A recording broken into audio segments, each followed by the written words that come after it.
Hi there.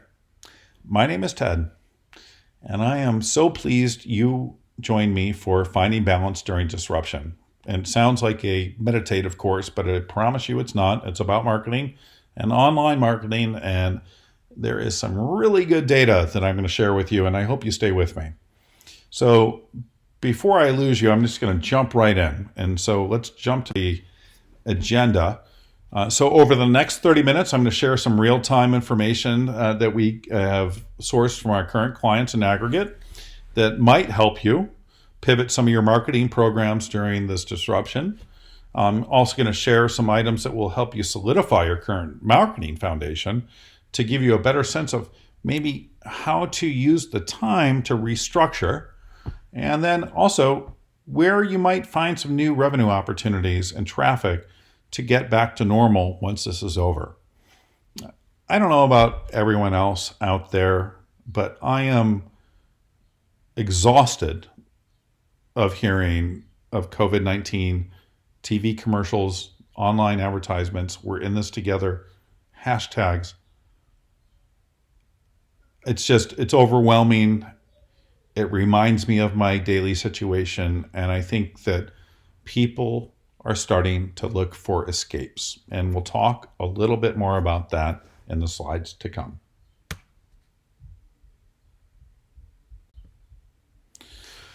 So again, my name is Ted. I am a Michigan native. I have lived all over the world, including Thailand and Arizona and where I currently live, and Austin, Texas, where I can't wait to get back to, and one of my favorite places in the world. But I have really enjoyed my time here in Arizona, as you can see, with my dog Enzo, as we are social distancing.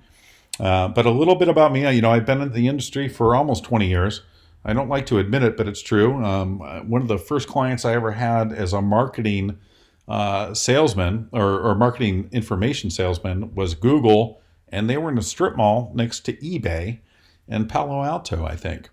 And I was probably 30 or 28 at the time, or maybe 24. I'll just keep going younger. Anyway, so yes, I've been in the industry a long time, as have most of my counterparts. We have a proud heritage that stems from iCrossing. Most of us have come from there. We have decided that we wanted to create a new industry or a new business based upon some different priorities. And servicing our clients. And with that, I'm super proud to be a part of Investis Digital. Not to self-promote too much, but it's kind of a family, and we're really proud of it. Anyway, I'll move in to my favorite quote of the day. Smart marketers know how to highlight what brands can do for you to make your life easier. Smart marketers know how to highlight what brands can do for you to make your life easier. But brilliant marketers know how to rewire your heart. And make no mistake, the heart is what has been most traumatized this last month. So the heart's up for grabs. I think that's what that's telling me. A friend of mine sent me this slide this morning. Everyone has a plan until they get punched in the face. And I couldn't agree more, having been probably punched in the face, not by Mike Tyson, thankfully. But it is nonetheless apropos, given the situation that we're currently all dealing with. But there is a silver lining. Even chaos has a plan. Even when you get punched in the face, you can have a plan. And so we're going to talk about what that plan might look like a little bit. Our paradigms have completely changed. I will move through this quickly, but I think that people are teaching their kids at home the way we teach, the way we express gratitude, the way we meet and celebrate, the way we protect ourselves, the way we thank people, and are just becoming more tribal and more of a community locally and zeroing in on those local businesses. There's a cultural effect that is a reality at this point. We use new vernacular to go along with that new culture. So flattening the curve, I'm sure nobody ever said that a year ago, or not normally unless you work for the CDC. I promise you nobody said quarantini or coronavirus. Anyway, we have new words, and these are just kind of some fun ones, but there's an entirely new set of vernacular that can go along with this disruption that would give a brand an opportunity to capitalize on some new search terms or keywords in content.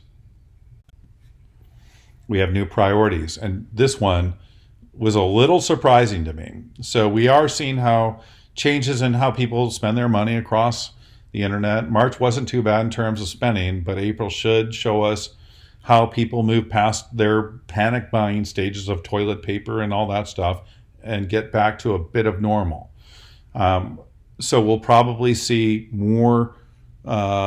less consumer product goods or durable consumer product goods, and more things like food and long-term durables. But what's been super interesting on our end, and we can back this up locally with our own clients, is that luxury goods and specifically jewelry have been doing quite well. And we attribute that to retail therapy. Thank God. I'm doing it all the time. We also have new customer experience expectations. If you had asked me if I wanted takeout, free delivery, curbside pickup, easy online ordering, local pickup, or lockers a month ago, that all sounded kind of like a pain in the butt for me.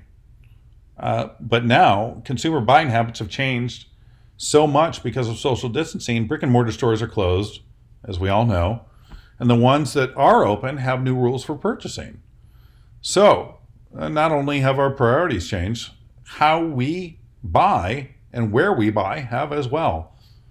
Additionally, people are especially gravitating towards local and philanthropic causes. So when we think about how we want to market, there is a great opportunity to help support your local community.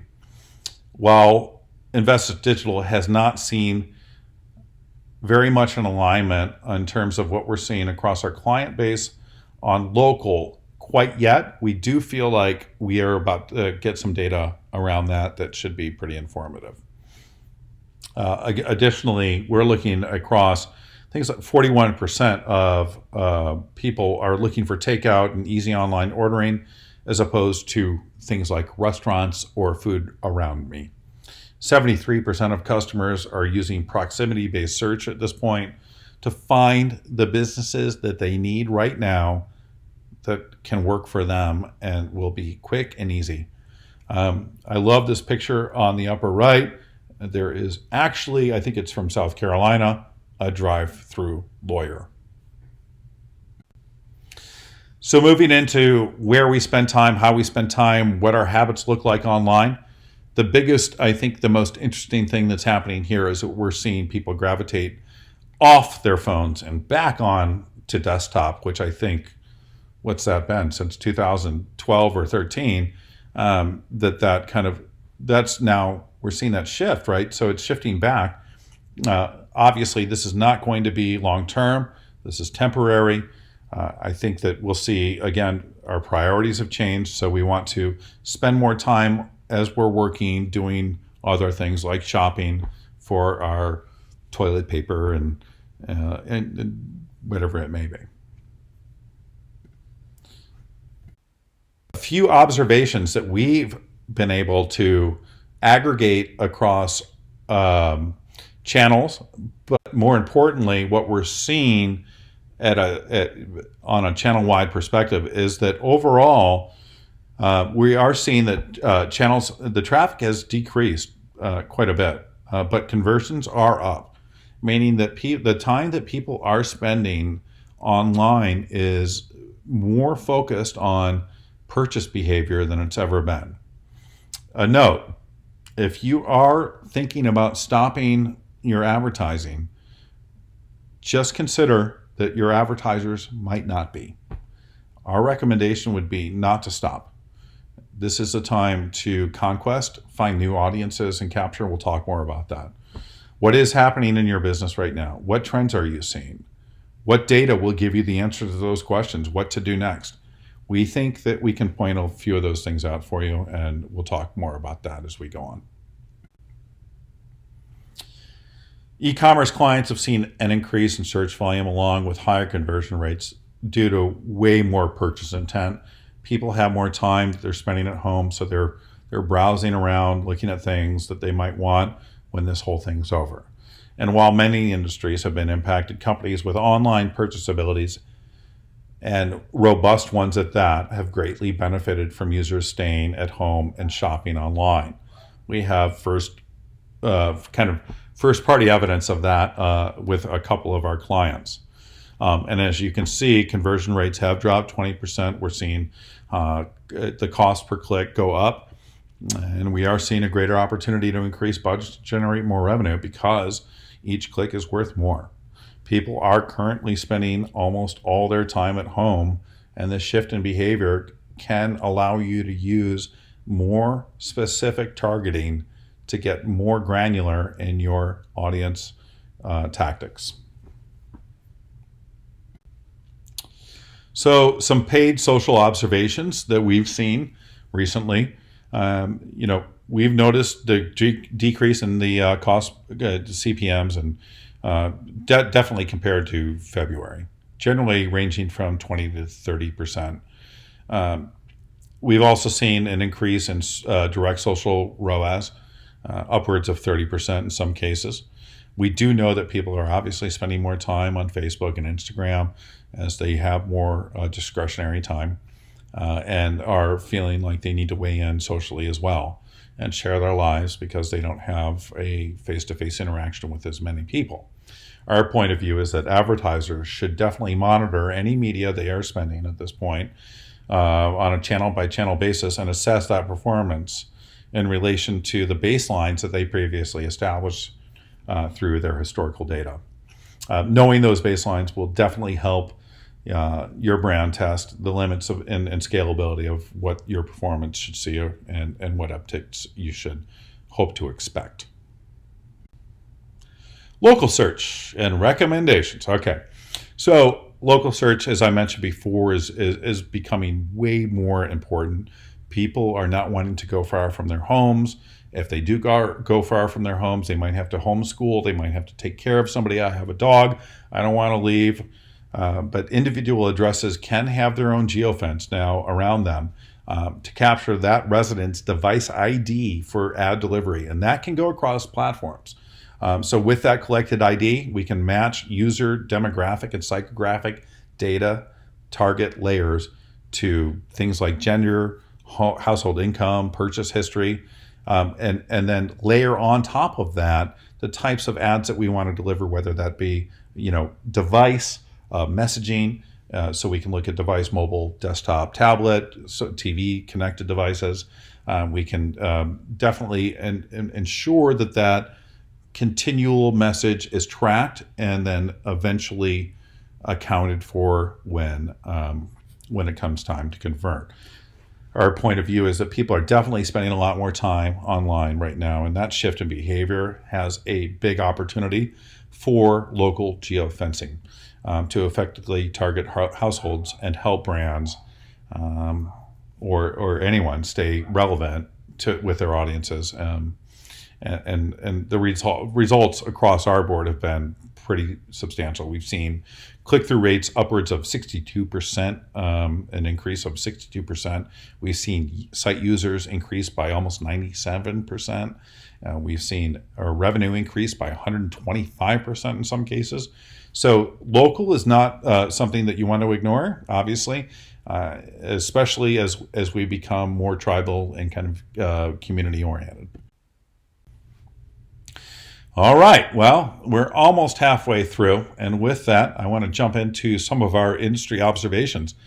So this is data that we collected across a few industries that we wanted to share just to give you some sense of what's happening out there in the marketplace. So B2B, what we're seeing. So we have seen there are a lot more B2B companies are curating audiences because the purchase funnel is much longer than a B2C or a direct-to-consumer.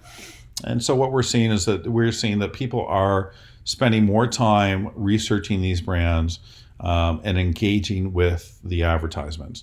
But our recommendations at this point is, because people don't have a whole lot of time, is to make your offer clear. Do not look at things that are too frivolous at this point. I think people are kind of down to brass tacks, or we do. Reconsider every paid effort. Look at where you're spending your money. How much is retargeting paying off? Look at these channels and the messaging, and continue to test to understand where your benefit is coming from. It's more important than now to hone that message, because you can use that message moving forward beyond the crisis. Looking at education, some of our observations, obviously people are looking way more at, way more at educational opportunities.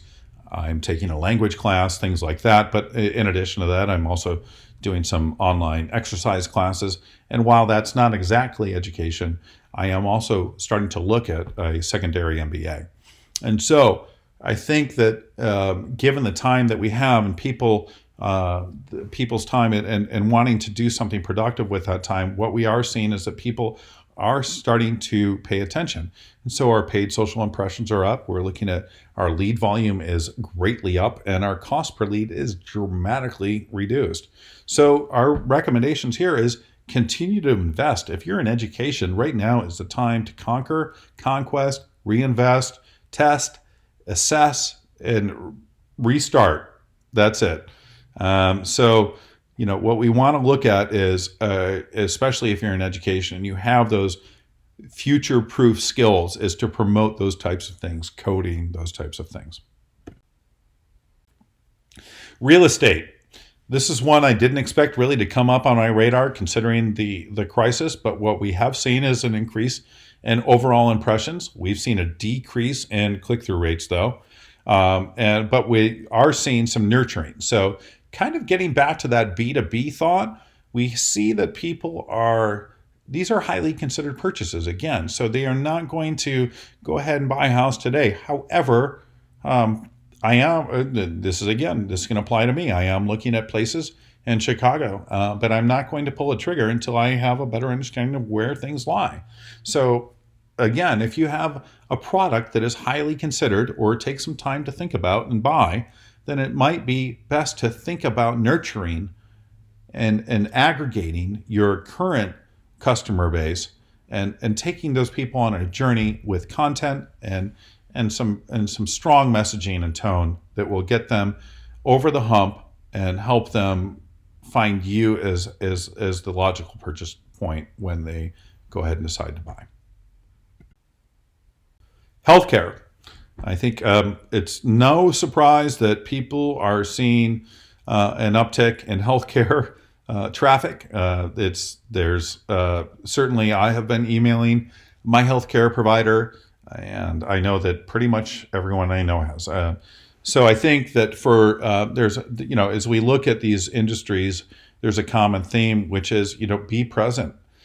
Think about increasing budgets to conquest your competition during a time when they might not be able to. Think about the content that might not be what you normally would produce, but could be on the fringe a little bit. Some lighthearted stuff. Bring levity to the situation. And specifically for healthcare, obviously telemedicine has been huge, and investing in more resources to kind of make the appointment to seeing a doctor online seamless. Some new strategies. So we'll cover all of these things, but with goal, the overall thing is that we want you to kind of reevaluate those goals right now. The who is your audience? It's probably changed a little bit, right? We're not all looking for the same people that we were looking for a month or two ago. So we need to figure out who our new audience is, and maybe it's not a new audience. Maybe it's an expanded audience. Maybe it's a shrunken audience, but we need to figure out what that looks like. Where are they now? Where are they spending time? I know I'm not necessarily, again, looking to buy a Tesla today. I am looking at gas prices. rather than buying my new Tesla. So where am I spending my time? I'm looking at more informational sites than I ever have. That's me. And I think that that's probably not an uncommon theme. We're looking at medical sites. We're looking at places like that, Fortune, Dow Jones, whatever it is that we can kind of keep us informed of what's happening in this topsy-turvy world, that's where we're spending time right now. What shifts have our competition make, and what shifts are you going to create to allow you to adapt to the situation? What content are you sharing, and what content has proven successful? This is especially tough right now, given that that's going to change day to day. And you may need to pull down content that you put up a week ago because it may not be relevant, or it may even not be right, because things change so quickly right now. So it's the rapid news cycles is especially tough, but it is achievable.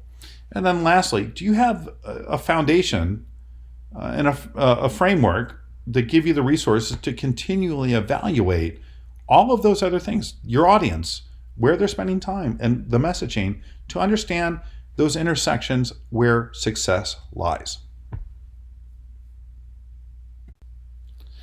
Our goals. So let's move on to those. Who is your audience? I bet it isn't who you thought it was or who it was a month ago. Changes in our buying priorities and how we spend time has completely altered the landscape of who we're targeting and what that audience looks like now. It's also an opportunity to find and nurture new customers regardless of the customer journey. Curating those customers for post-COVID and offering new product solutions to existing and new customers is a fantastic time, a fantastic idea right now. We are big advocates for going out and using this time where cost per clicks might be lower for some of the fringe terms or some of the things that you may not have currently or previously been involved with. So go out there and explore. Find out who your audience is. It's a great time to do that. Others know right now, currently, your audience will help inform your content. It'll help inform your messaging once you kind of zero in on who those people are. A great example, a month ago, I was not in the market for a water purifier. I have done more research about a water purifier and ready to spend hundreds of dollars on it, on something that I would have never considered a month ago. And I would consider myself almost an expert at this point. So if you need water purifier advice, let me know. So moving on, where do your customers spend time now? I don't know about you, but I'm spending much more time on, again, those media sites, informational sites, healthcare websites, education opportunities. I'm buying things I never thought I would buy. I bought an Oculus Rift just so I can play table tennis at home by myself. I'm buying puzzles and meditation apps. The point being, as I said before, is that I'm not looking at Tesla's stylish business clothing or new vacations. I'm actually changed all of that to looking at where to find the cheapest gas instead of business clothing. What pajamas or sweats can I buy, and what getaways can I plan in the future. So where are your customers spending time? Well, some of them are spending time on necessities, must-haves, and some of them are dreaming about what they want to have after this. Content.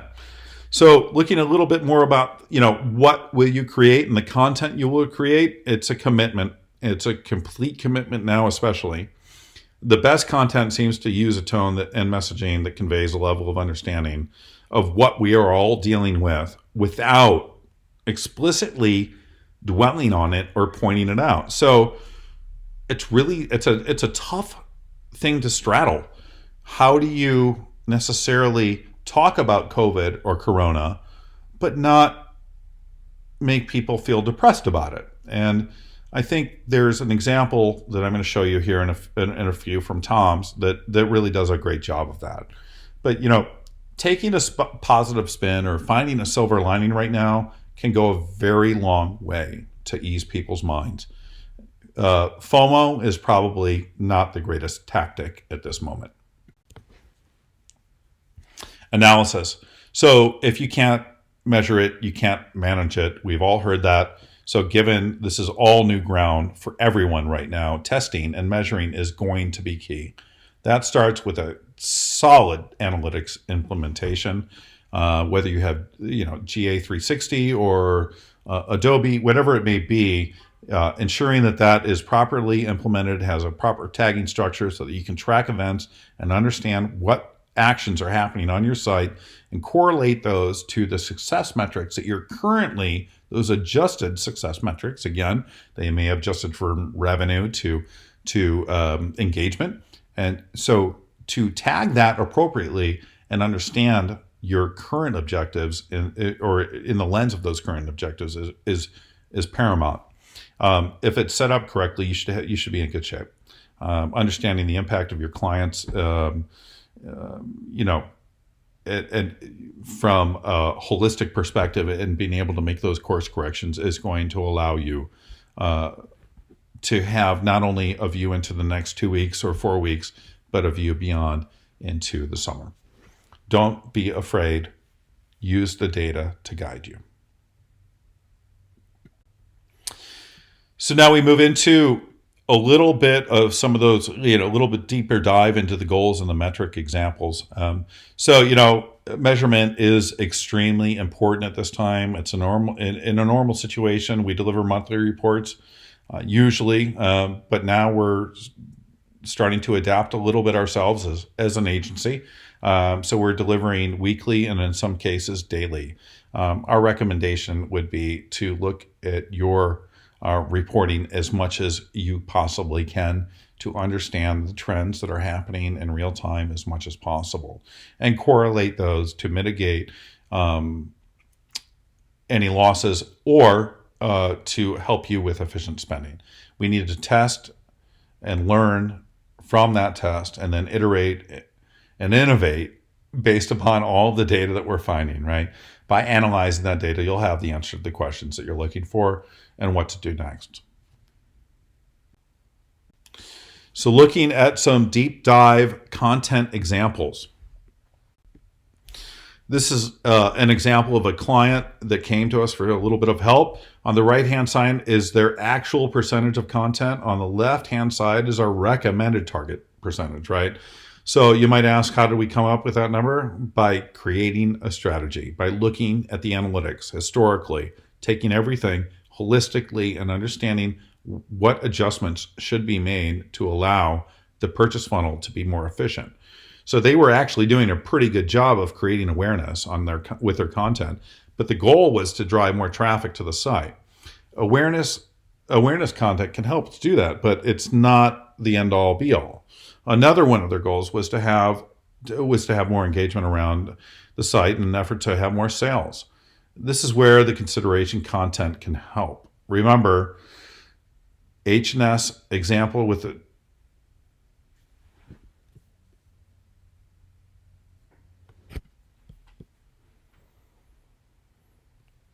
So moving on, a few takeaways that we hope might help you as you think about what to do moving forward. So let's start with the very top. Rethink everything about who, where, and why your customer would want to interact with you or your competitors. I think it's important to really take this opportunity to regroup, rethink your strategy, use the time. It might seem like downtime. It's actually not. It's a time to really get focused and hone your strategy. So align those teams, figure out where you want to focus now, and create some questions that will allow you to focus around that. Ask your employees and customers. That might help you kind of figure out what those questions look like. So prioritize your marketing actions to resources. Be agile. I think that's probably the most important thing for every company out there, including my own that I work for now. We are being agile. We are being agile for our customers. We are paying attention. We are looking out there for what's happening, and we are not necessarily making as many gaffes as if we weren't paying this close attention. We have new channels on our Teams are interoffice messaging that allow us to surface new content and new ideas, and it's been incredibly collaborative. And I would suggest that your company and your brand do the same. Promotions, we're looking at things like Earth Day, Easter. You can even make one up. Leap Day was one that did fantastic for one of our customers. Virtual Easter egg hunt was another one that did great. Keep it light and fun, but rethink your strategy, rethink your audience, rethink your message, and where to invest your media and how you want to promote it. Next, I'd say provide information that's useful and informative around today's environment. So, again, evaluate your messaging. It should be tone sensitive. So again, while you're looking at kind of what's happening, emphasize, you don't want to emphasize the disruption too much. You want to find a roundabout way of talking about it without overly dwelling on it. So there is a balance. And then, lastly, you can definitely schedule some time with us. We'd love to chat with you and talk with you a little bit more about what we found and how to make success or sense of this crazy situation. With that, I want to thank you very much for joining me. And I will leave you with this fantastic quote from my namesake. My grandfather was named after Teddy Roosevelt. And so in the great tradition of my grandfather, in any moment of decision, the best thing you can do is the right thing. The next best thing you can do is the wrong thing. And the worst thing you can do is nothing. And with that, thank you so much again. I hope you all are very safe and will stay healthy. And please feel free to call on us if we can do anything for you.